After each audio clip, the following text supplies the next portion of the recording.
త్వరలో international space స్టేషన్ని NASA కూల్చివేయబోతుంది. మన భూమికి లో ఎర్త్ ఆర్బిట్లో 400 కిలోమీటర్ల దూరంలో కొన్ని ప్రపంచ దేశాలు కలిసి ఈ ఇంటర్నేషనల్ స్పేస్ స్టేషన్ని నిర్మించాయి.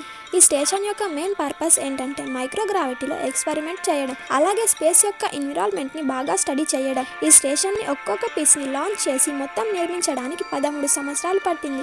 ఇది నిర్మించి 26 సంవత్సరాలు పూర్తయింది. ఇది గంటకి 27 కిలోమీటర్ల వేగంతో భూమి చుట్టూ తిరుగుతూ ఉంటుంది. ఇందులో నివసించే ఆస్ట్రోనట్స్ ప్రతిరోజు 16 సన్ రైజర్స్ 16 సన్సెట్లను చూస్తారు. దీని కాస్ట్ 83,000 కోట్ల రూపాయలు. మరి ఇంత కష్టపడి ఈ స్పేస్ స్టేషన్ని ఎందుకు కూల్చివేస్తున్నారు? ఎందుకంటే ఈ స్పేస్ స్టేషన్ తయారు చేసే ముందే దీని లైఫ్ 15 సంవత్సరాలు అనుకున్నారు.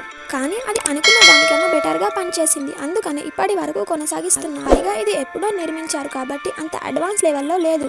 అందుకని 2030వ సంవత్సరంలో ఈ స్పేస్ స్టేషన్ని డిఆర్బిట్ చేసి పసిఫిక్ సముద్రంలో కూల్చివేస్తారు.